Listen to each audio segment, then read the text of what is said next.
Oke, bismillahirrahmanirrahim. Assalamualaikum warahmatullahi wabarakatuh.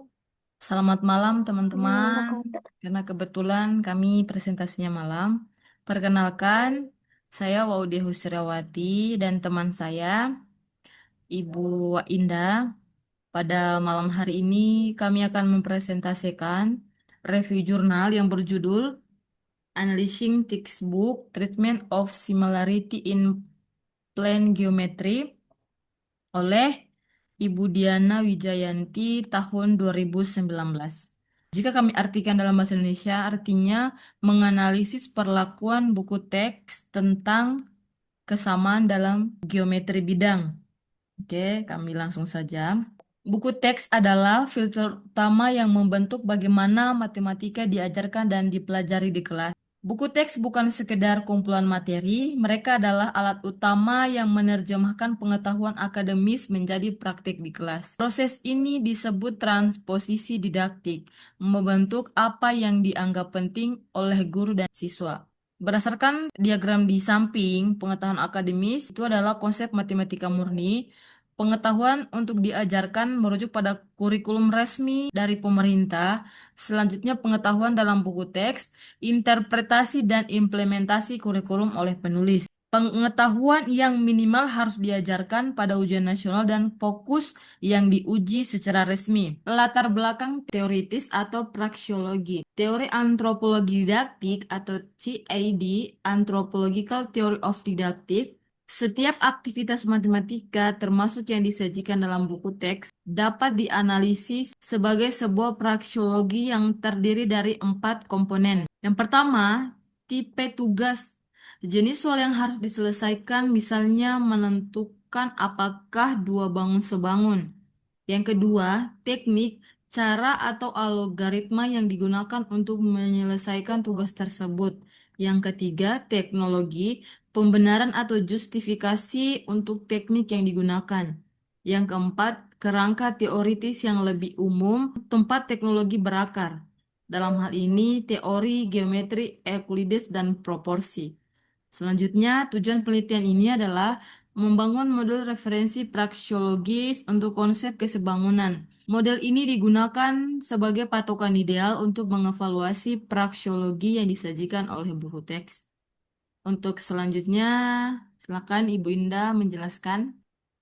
Oke, slide-nya mungkin digeser. Oke, selanjutnya itu model referensi praksiologi kesebangunan. Yang pertama itu tipe tugas.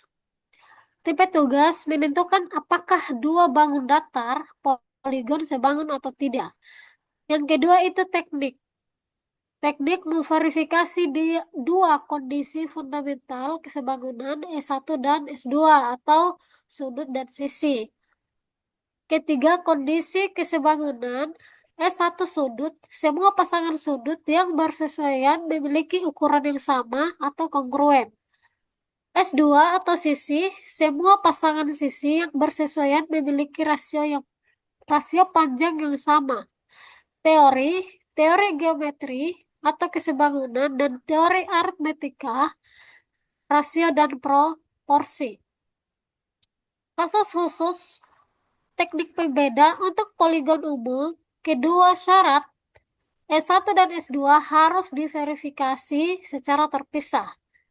Untuk segitiga, kedua syarat S1 dan S2 bersifat setara. Cukup membuktikan satu syarat untuk membuktikan kesebangunan misalnya. Cukup dengan tiga sudut yang sama. Oke, lanjut.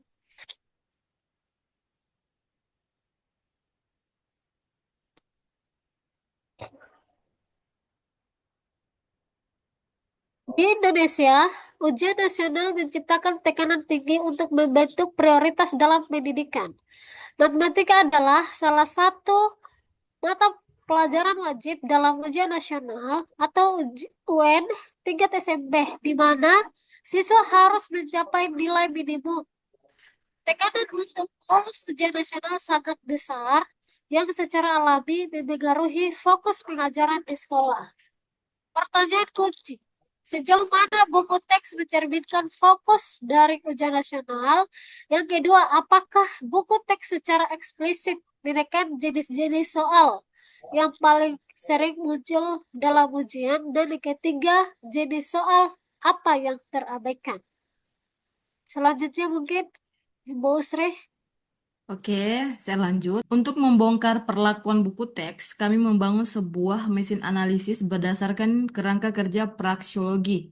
Untuk menganalisis konten secara sistematis, kami menggunakan konsep praksiologi dari Anthropological Theory of Didactive atau ACD. Kerangka ini memungkinkan kami membedah setiap latihan dan contoh menjadi 4 komponen inti. Fokus utama kami adalah pada jenis tugas atau type of text. Perhatikan diagram di samping tabel. Blok praktis atau praksis. Yang pertama, jenis tugas atau T, masalah spesifik yang harus diselesaikan atau apa yang diminta. Selanjutnya, teknik Z, metode atau prosedur untuk bagaimana cara menyelesaikannya. Selanjutnya, blok atau logos atau teoritis, teknologi, penjelasan atau justifikasi dari teknik. Apakah teknik ini berhasil? Selanjutnya teori, kerangka teoritis yang lebih luas, apa dasar dari semua ini? Mengklasifikasikan semua soal kesebangunan poligon ke dalam 4 jenis tugas utama. Mesin analisis kami mengklasifikasikan semua soal kesebangunan poligon ke dalam 4 jenis tugas utama.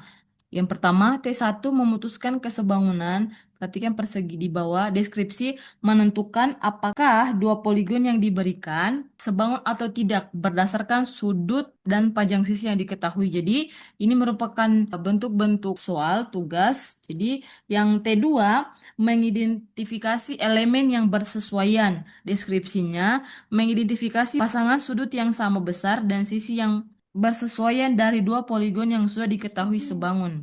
T3 menemukan sisi yang hilang. Deskripsinya menghitung panjang sisi yang tidak diketahui pada salah satu dari dua poligon yang sebangun. T4 faktor skala menemukan faktor skala antara dua poligon yang sebangun berdasarkan panjang sisi yang diberikan. Oke, selanjutnya akan dibacakan oleh. Oke, selanjutnya analisis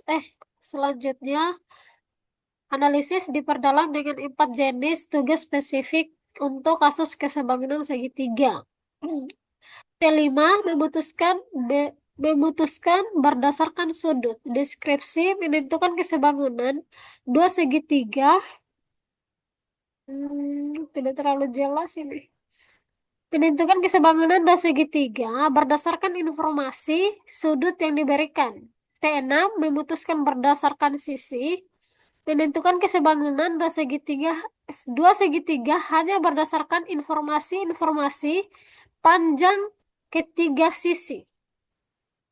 T7 memutuskan berdasarkan sisi sudut sisi.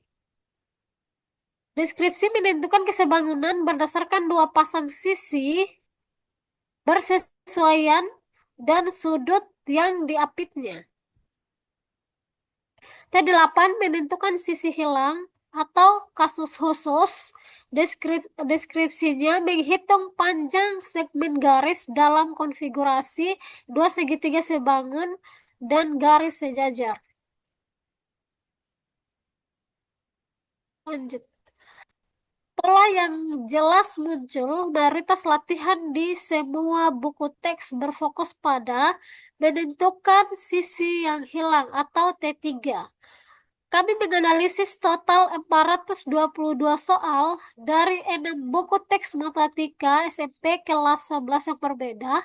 Ketika dipetakan menggunakan model 8 jenis tugas yang telah dijelaskan sebelumnya, hasilnya menunjukkan konsentrasi yang luar biasa pada beberapa jenis tugas saja. Dapat dilihat bahwa secara rata-rata tugas T3 atau menemukan sisi yang hilang mencakup hampir 50% dari semua soal kesebangunan. Oke, lanjut. Oke, saya lanjut ya. Headline atau pokok utamanya. Korelasi sempurna, fokus buku teks adalah cerminan langsung dari soal ujian nasional. Distribusi jenis tugas di 6 buku teks ada T1, T2, T3, T4, T5, T6, T7 sampai T8. Memberikan kesimpulan, jadi jenis tugas di ujian nasional dari tahun 2008 sampai 2015 menemukan kesimpulan bahwa Analisis ujian nasional dari 2008 sampai 2015 menunjukkan bahwa hanya T2 dan T3 yang pernah muncul. Buku teks secara efektif mengoptimalkan latihan siswa untuk jenis soal yang diujikan. Di balik fokus ujian, ada hubungan tersembunyi antara geometri dan aritmatika. Tugas T3 atau menemukan sisi yang hilang pada dasarnya adalah masalah perbandingan proporsi yang dibingkai dalam konteks geometri. Teknik perhitungannya identik dengan soal-soal proporsi yang diajarkan di kelas 7. Misalnya pada geometri kelas 9, kita punya BC per QR sama dengan AB per QR. Maka P1 per Q1 dikalikan Q2. Sedangkan pada aritmatika kelas 7, jika harga 2 kilogram jeruk adalah Rp 20.000, berapa harga 4 kilogramnya? Jadi muncul pertanyaan, apakah buku teks secara eksplisit membangun jembatan antara kedua topik ini untuk memperdalam pemahaman siswa? Untuk selanjutnya akan dijelaskan oleh Ibu Indah. Oke, koneksi penting ini seringkali tersirat namun jarang dibuat eksplisit. Analisis kami menunjukkan tingkat koneksi yang bervariasi meskipun istilah-istilah kunci disebutkan. Penjelaskan Penjelasan langsung tentang bagaimana teknik aritmatika digunakan dalam soal geometri seringkali tidak ada. Koneksi, tingkat koneksi lemah menyebutkan prasyarat implisit. Dua buku teks menyajikan bagian kemampuan prasyarat dengan contoh soal proporsi tanpa penjelasan lebih lanjut. Kedua, menggunakan istilah skala. 5 dari 6 buku teks menggunakan istilah skala yang menghubungkan ke aritmetika. Selanjutnya, menggunakan istilah proporsional. Semua buku teks menggunakan kata proporsional dalam definisi kesebangunan. Selanjutnya, menyatakan koneksi secara umum. 3 buku teks secara eksplisit menyatakan bahwa konsep proporsi dari kelas 7 dibutuhkan untuk topik ini. Kesempatan yang hilang, tidak ada buku teks yang secara langsung menjelaskan bahwa teknik perhitungan untuk T3 adalah aplikasi dari teknik proporsi yang sudah dipelajari. Oke, lanjut. 3 temuan kunci dari investigasi. Perlakuan buku teks dapat dipetahkan. Dalam model praksiologi, kita dapat secara sistematis mengurangi dan mengukur konten praktis dalam buku teks mengungkapkan prioritas tersembunyi mereka. Yang kedua, buku teks sangat selaras dengan ujian. Ada kolerasi yang sangat kuat antara jenis tugas yang dominan di buku teks T2 dan T3 dan jenis tugas secara eksklusif muncul di ujian nasional. Dan yang ketiga, jembatan antara topik lemah.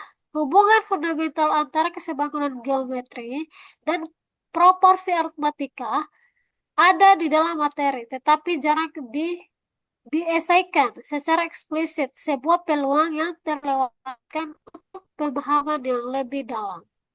Oke, selanjutnya akan dilanjutkan sama Ibu Sri, silakan. Selanjutnya, implikasi dan pertanyaan untuk masa depan pendidikan matematika. Temuan ini bukan sekedar observasi akademis, ini memunculkan pertanyaan penting tentang tujuan dan desain materi pembelajaran matematika di Indonesia. Yang pertama, untuk perancang kurikulum. Bagaimana kita bisa mendorong cakupan jenis tugas yang lebih luas untuk mengembangkan pemikiran matematis yang lebih beragam, di luar sekedar persiapan ujian. Untuk penulis buku teks, bagaimana cara membangun koneksi yang lebih eksplisit dan bermakna antar topik seperti geometri dan aritmatika untuk menunjukkan matematika sebagai sebuah ilmu yang terhubung. Untuk pendidik di kelas, bagaimana kita menyeimbangkan tuntutan persiapan ujian dengan kebutuhan untuk membangun pemahaman konseptual yang mendalam dan terkoneksi bagi siswa. Memahami perlakuan buku teks memungkinkan kita untuk membuat pilihan yang lebih sadar tentang praksiologi yang kita ajarkan. Analisis seperti ini menunjukkan bagaimana kerangka kerja ECD dapat digunakan untuk melakukan analisis buku teks komparatif secara objektif. Ini memberdayakan para pendidik untuk melihat melampaui sampul buku dan memahami praktik matematika yang sebenarnya ditekankan. Dengan mengenali fokus dan kelalaian dalam materi ajar, kita dapat secara strategis melengkapi pengajaran pembelajaran untuk membangun pemahaman matematika yang lebih kaya dan terhubung bagi siswa. Maka kita menarik sebuah kesimpulan, Alikmen dengan ujian nasional. Penelitian ini juga menganalisis soal-soal ujian nasional SMP tahun 2007 sampai tahun 2015. Ditemukan bahwa jenis tugas yang paling sering muncul di ujian nasional adalah menghitung panjang sisi T2 yang memperkuat fokus buku teks pada aspek perhitungan. Ujian nasional secara tidak langsung mengarahkan guru dan penulis buku teks untuk memprioritaskan teknik penyelesaian soal dibandingkan pendalaman konsep. Kesimpulan, perlakuan kesebangunan dalam buku teks Indonesia cenderung bersifat instrumental atau mengutamakan alat atau teknik daripada konseptual atau mengutamakan teori dan teknologi. Rekomendasi, perlu adanya penyajian lebih eksplisit mengenai alasan geometri di balik penggunaan rasio dan proporsi dalam kesebangunan. Buku teks harus membantu siswa melihat kesatuan matematika, koneksi kuat antara geometri dan aritmatika untuk memperkuat pemahaman yang mendalam. Oke, jadi itulah presentasi review jurnal dari kelompok kami, saya dan Ibu Indah. Namun untuk selanjutnya itu saya persilakan kepada teman-teman semua untuk memberikan masukan, saran, ataupun pertanyaan di kolom komentar. Untuk itu kami tutup, lebih dan kurangnya mohon dimaafkan. Bila taufiq wal hidayah, wassalamualaikum warahmatullahi wabarakatuh. Jangan lupa di like ya teman-teman. Oke, Ibu Indah. Oke.